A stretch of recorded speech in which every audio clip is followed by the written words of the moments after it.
వాళ్ళ సొసైటీలో మగాడంటే ఏమన్నదరే, ఒక అమ్మాయి ఆఫర్ ఇచ్చిందంటే చెప్పండి, ఆ అమ్మాయితో నువ్వు తప్పు చేయాలి.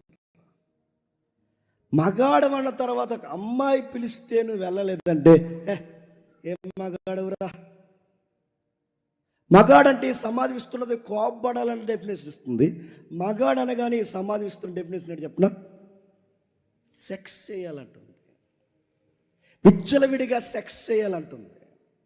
మగాడు అనగానే సమాజం ఇస్తున్న మరొక డెఫినేషన్ చెప్పిన, మగాడికి కాస్త చెప్పండి కండ్లు ఉండాలంటుంది.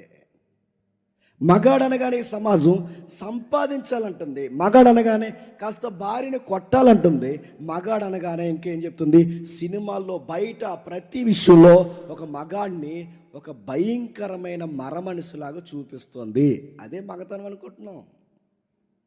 అందుకే చూడండి, సెక్స్ విషయంలో చాలా దారుణంగా మాట్లాడుతూ, శృంగార విషయంలో చాలా దారుణంగా మాట్లాడుతూ, చిన్నప్పటి నుంచే యంగేజ్లోకి వచ్చేసరికి స్నేహితుల దగ్గర నుంచి నేను చెప్తున్నాను, నా వయసులో నేను ఎన్నవే చిన్న వయసు నుంచి యంగేజ్లోకి వచ్చిన దగ్గర నుంచి మన సర్కిల్ చెప్పే మాట చెప్పినా తప్పుగా అన్నాను అనుకోకండి.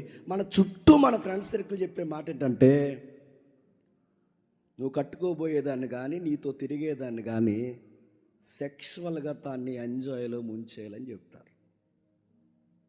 మళ్ళీ ఇంకొకరి వైపు చూడకూడదంటే, నీ మగతనం జీవించరా, వచ్చిన ఆఫర్ వదలకరా, ఇలాంటి దరిద్రపు మాటలు చెప్పినప్పుడు చాలామంది మగపిల్లలు చేసే తప్పు చాలామంది ఉండే ఉంటారు. ఒకవేళ లేకపోతే దేవుడికి మహిమ కలుగును కాక, ఆ సెక్షలో ఆ ఎదుటి వ్యక్తిని, అమ్మాయిని, లేదా నీ పర్సనాలిటీ ఎవరైతే ఉన్నా ఎదురుగా ఉన్నా ఆ వ్యక్తిని నువ్వు తృప్తిపరచడానికి చాలామంది ఫోర్నోగ్రఫీకి అలవాటు పడ్డారంటే మీరు నమ్మగలరా?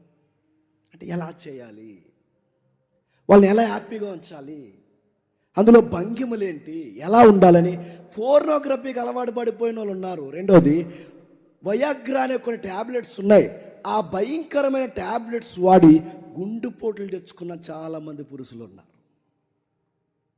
ఎలా ఉండాలంటే, ఒక జంతువులాగా సెక్స్ చేస్తేనే నా లైఫ్ పార్ట్నర్ లేదా నా లవర్ని లేదా నాతో ఉండాలనుకున్న అమ్మాయిని నేను ఎలా ఉంటేనే నన్ను మగాడుగా అర్థం చేసుకుంటుంది, లేకపోతే నన్ను మగాడు అనుకోదు అనుకున్నప్పుడు ఇలాంటి పిచ్చి మాటలు సలహాలు ఇచ్చేసరికి బ్లూ ఫిల్మ్లు చూస్తున్నారు, ఫోర్న్ వీడియోలు చూస్తున్నారు, రాంగ్ వెబ్సైట్స్కి వెళ్తున్నారు, మెడిసిన్స్ వాడుతున్నారు, కొకైన్లు ఎక్కించుకుంటున్నారు. దీని దెబ్బకి వాళ్ళు ఏమవుతున్నారంటే ఆరోగ్యాలు అట్టుడికిపోతున్నాయి, సంతానోత్పత్తి తగ్గిపోతుంది, ఎముకలు గొల్లైపోతున్నాయి. వాడు చేయాల్సిన సహసిద్ధమైన లక్షణాన్ని వాడు భయంకరమైన దానికి ఉపయోగిస్తే సుఖవ్యాధులు వచ్చి చస్తున్నారు ఈరోజు చాలామంది. యంగ్స్టర్స్కి హెచ్ఐవి ఉందంటే మీరు నమ్మగలరా?